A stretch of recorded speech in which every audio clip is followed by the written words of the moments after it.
आसमान में बादल छाए हुए थे।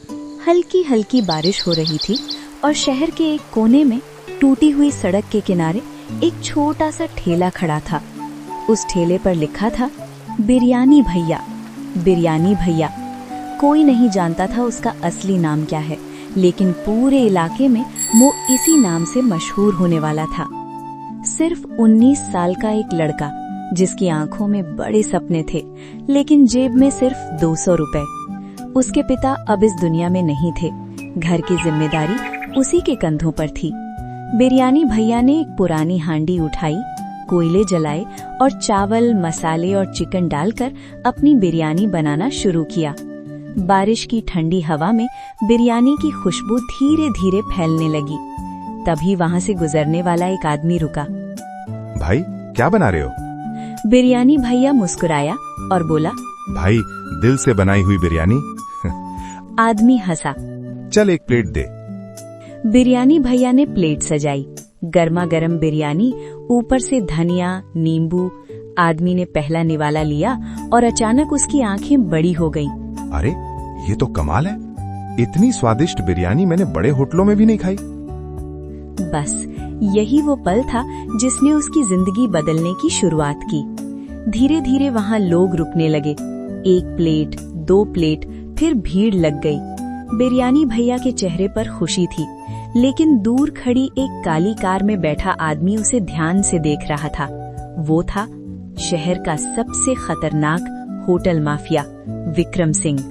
विक्रम सिंह ने अपने आदमी से कहा, पता करो ये लड़का कौन है और इतना सस्ता बेचकर हमारे बिजनेस को कैसे नुकसान पहुंचा रहा है। बारिश तेज हो गई, लेकिन अब तूफान सिर्फ आसमान में नहीं, बिरयानी भैया की जिंदगी में भी आने वाला था।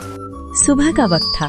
बारिश रुक चुकी थी, लेकिन सड़कों पर अब भी पानी भरा हुआ था। बिरयानी भैया अपना ठेला साफ कर रहा था। कल की कमाई देखकर उसके चेहरे पर हल्की सी मुस्कान थी। आज तो और अच्छी तैयारी करनी पड़ेगी, वो खुद से बोला। तभी अचानक एक काली चमकतावी गाड़ी उसके ठेले के सामने आकर रुकी। गाड़ी का दरवाजा खुला और उसमें से उतरे 3 आदमी। काले कपड़े, आंखों में घमंड, चाल में अकड़। उनमें से एक आगे बढ़ा और बोला, तू ही है बिरयानी भैया? बिरयानी भैया ने शांत होकर जवाब दिया, हाँ भाई, बोलिए, क्या खिलाऊं? वो आदमी हंसा, लेकिन उसकी हंसी में ताना था। खिलाना तो तू बाद में, पहले ये समझ ले कि तू कहाँ खड़ा है। बिरयानी भैया कुछ समझ नहीं पाया। मतलब? तभी पीछे से एक भारी आवाज आई। मतलब ये कि ये इलाका हमारा है। बिरयानी भैया ने देखा, गाड़ी के अंदर बैठा वही आदमी जिसकी आंखों में कल रात जलन थी, विक्रम सिंह, होटल माफिया। विक्रम सिंह धीरे धीरे गाड़ी से उतरा। उसके जूते पानी में पड़े, लेकिन उसे कोई फर्क नहीं पड़ा। वो सीधे बिरयानी भैया के सामने आकर खड़ा हो गया। नाम क्या है तेरा? लोग मुझे बिरयानी भैया कहते हैं। विक्रम हल्का सा मुस्कुराया। नाम तो बड़ा फेमस हो रहा है तेरा, लेकिन ये फेम ज्यादा दिन नहीं चलेगा। बिरयानी भैया अब समझ चुका था ये सीधी धमकी है। फिर भी उसने हिम्मत करके कहा, मैं तो बस अपना काम कर रहा हूँ, किसी का नुकसान नहीं कर रहा। विक्रम का चेहरा अचानक सख्त हो गया। नुकसान नहीं कर रहा है? तेरी वजह से मेरे होटल में ग्राहक कम हो रहे हैं। उसने अपने आदमी को इशारा किया। एक आदमी आगे बढ़ा और उसने बिरयानी भैया के ठेले को जोर से धक्का दिया। ठेला हिल गया। गरम हांडी गिरते गिरते बची। देख, ये तो सिर्फ ट्रेलर था। या तो ये ठेला आज ही हटा दे, या फिर कल तक ये खुद ही हट जाएगा, हमेशा के लिए। आसपास खड़े लोग सब देख रहे थे, लेकिन कोई आगे नहीं आया। बिरयानी भैया के हाथ कांप रहे थे, लेकिन उसने खुद को संभाला। मैं डर कर भागने वालों में से नहीं हूँ, उसने धीमी लेकिन मजबूत आवाज में कहा। विक्रम सिंह ने हंसते हुए कहा, अच्छा, तो फिर तैयार रह, अब खेल शुरू होगा। इतना कहकर वो वापस गाड़ी में बैठ गया और गाड़ी तेजी से वहां से निकल गई। चारों तरफ सन्नाटा छा गया। बिरयानी भैया कुछ देर तक वहीं खड़ा रहा। फिर उसने धीरे से अपने ठेले को सीधा किया, गिरा हुआ सामान उठाया और खुद से बोला, डर गया तो सब खत्म, लड़ूंगा, आखिरी दम तक लड़ूंगा। उसी वक्त एक बूढ़ा आदमी उसके पास आया और बोला, बेटा, रास्ता आसान नहीं है, लेकिन सच्चाई के साथ खड़ा रहेगा तो जीत तेरी ही होगी। बिरयानी भैया ने सिर हिलाया और फिर से अपनी भट्टी जलाने लगा, लेकिन उसे नहीं पता था कि विक्रम सिंह अब सिर्फ धमकी पर नहीं रुकेगा। अब वो कुछ ऐसा करने वाला था जिससे बिरयानी भैया की पूरी जिंदगी बदल जाएगी। रात गहरी हो चुकी थी, आसमान में फिर से बादल गरज रहे थे, सड़की सुनसान थी, सिर्फ दूर कहीं कुत्तों के भौंकने की आवाज आ रही थी। बिरयानी भैया अपना ठेला बंद करके घर जा चुका था, लेकिन कोई था जो अंधेरे का इंतजार कर रहा था। थोड़ी देर बाद एक काली कार चुपचाप आकर रुकी। उसमें से उतरा विक्रम सिंह का खास आदमी राघव। उसके हाथ में एक छोटी सी पुड़िया थी। आज इसका काम बंद करवाना ही होगा। राघव धीरे धीरे ठेले के पास पहुंचा। चारों तरफ देखा, कोई नहीं था। उसने ठेले के नीचे रखे मसाले का डिब्बा खोला और पुड़िया खोलने लगा, लेकिन तभी अचानक तेज हवा चली और ठेले पर रखा तिरपाल उड़ गया। राघव घबरा गया। जल्दी कर। उसे दूर से किसी के आने की आवाज सुनाई दी। कौन है वहाँ? एक चौकीदार टॉर्च लेकर आ रहा था। राघव के हाथ कांप गए, पुड़िया उसके हाथ से गिर गई। भागो! वो जल्दी से वहाँ से भागा और अंधेरे में गायब हो गया। पुड़िया वहीं कीचड़ में गिरकर दब गई। सुबह हुई, सनराइज। बिरयानी भैया हमेशा की तरह अपने ठेले पर आया। सब कुछ ठीक लग रहा था। उसने भट्टी जलाई, बिरयानी बनानी शुरू की। थोड़ी देर बाद ग्राहक आने लगे। भैया एक प्लेट देना, मुझे 2 प्लेट। भीड़ बढ़ने लगी, लेकिन किस्मत आज भी उसका साथ देने वाली थी। वही चौकीदार सुबह वहाँ आया। उसने जमीन पर कुछ चमकता हुआ देखा। ये क्या है? उसने कीचड़ से वो पुड़िया उठाई। उसे देखकर बोला, ये कुछ ठीक नहीं लग रहा। वो तुरंत बिरयानी भैया के पास गया। बेटा, रात को कोई यहाँ आया था और ये चीज तेरे ठेले के पास मिली है। बिरयानी भैया घबरा गया। मतलब कोई मेरे काम को नुकसान पहुँचाना चाहता है?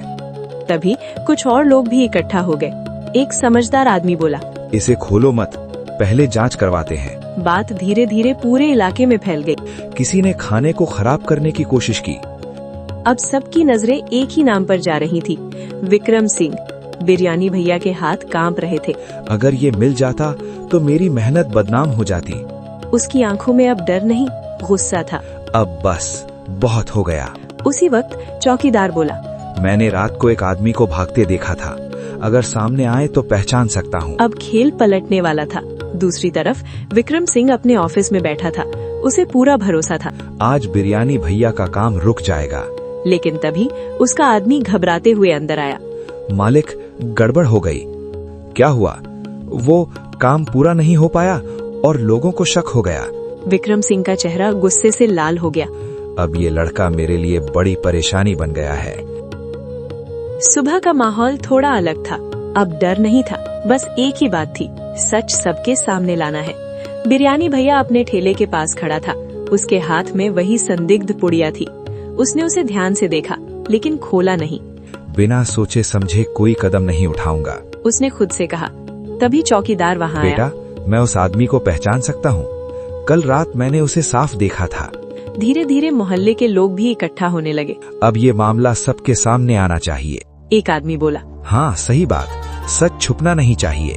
बिरयानी भैया ने गहरी सांस ली और बोला, मैं किसी पर गलत इल्जाम नहीं लगाना चाहता, लेकिन जो भी मेरे काम को बदनाम करना चाहता है उसे सबके सामने जवाब देना होगा। एक बुजुर्ग काका आगे आए।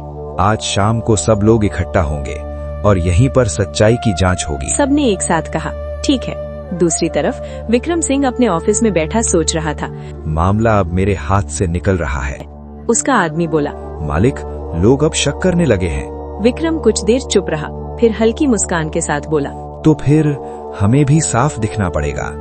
आज शाम हम भी अपने होटल का खाना भेजेंगे सबके सामने। वो चालाकी से अपनी इमेज बचाने की तैयारी कर रहा था। शाम का समय, पूरा इलाका इकट्ठा था। आज ये सिर्फ खाना नहीं, ईमानदारी की परीक्षा थी। एक तरफ बिरयानी भैया ने ताज़ा बिरयानी बनाई, पूरी साफ सफाई के साथ। दूसरी तरफ विक्रम सिंह के होटल से भी खाना आ गया। चौकीदार भी वहीं खड़ा था। सबकी नजरें अब उसी पर थीं। अगर वो आदमी यहाँ होगा तो मैं पहचान लूंगा। बिरयानी भैया ने आसमान की तरफ देखा और धीरे से बोला, भगवान, आज सच को सामने ला देना। अब हर किसी के दिल की धड़कन तेज थी। कौन सही है और कौन गलत, आज सबके सामने आने वाला था। शाम हो चुकी थी, पूरा इलाका इकट्ठा था, हर किसी की नजरें एक ही जगह पर थीं, बिरयानी भैया का ठेला। आज फैसला होना था, कौन सही कौन गलत। दोनों तरफ का खाना रखा गया, एक तरफ बिरयानी भैया की ताजा बिरयानी, दूसरी तरफ विक्रम सिंह के होटल का खाना। बुजुर्ग काका आगे आए। सब कुछ सबके सामने होगा, कोई छुपा हुआ खेल नहीं चलेगा। तभी चौकीदार को बुलाया गया। बेटा ध्यान से देखो, क्या वो आदमी यहाँ है? चौकीदार ने भीड़ में नजर दौड़ाई, एक एक चेहरे को ध्यान से देखा। अचानक उसने अपना हाथ उठाया। वो रहा। नजरें उस तरफ घूम गई। वो था राघव, विक्रम सिंह का खास आदमी। राघव घबरा गया, उसका चेहरा उतर गया। बुजुर्ग काका बोले, सच सच बताओ, कल रात क्या हुआ था? राघव पहले चुप रहा, लेकिन जब सबकी नजरें उस पर पड़ी तो उसका हौसला टूट गया। मैं गलती कर बैठा। पूरा माहौल शांत हो गया। मुझे भेजा गया था ताकि बिरयानी भैया के काम को बदनाम किया जा सके। लोग हैरान रह गए। किसने भेजा? राघव ने धीरे धीरे सिर झुका लिया और उंगली उठाई, विक्रम सिंह की तरफ। पूरा माहौल गूंज उठा। क्या इतना बड़ा धोखा अपने ही इलाके के लोगों के साथ? ऐसा? विक्रम सिंह गुस्से में खड़ा हुआ। ये सब झूठ है रंगरी, ये मुझे फंसाने की साजिश है। मैंने खुद इसे रात को भागते देखा था। अब सबूत साफ था। बिरयानी भैया आगे आया, उसकी आवाज शांत थी लेकिन मजबूत। मैंने कभी किसी का बुरा नहीं सोचा, मैं सिर्फ मेहनत से काम करना चाहता था और तूने हमें धोखा दिया। बुजुर्ग काका ने सख्त आवाज में कहा, जो अपने फायदे के लिए दूसरों को गिराता है उसे यहाँ जगह नहीं मिल सकती। विक्रम सिंह चुप हो गया, उसके पास अब कोई जवाब नहीं था।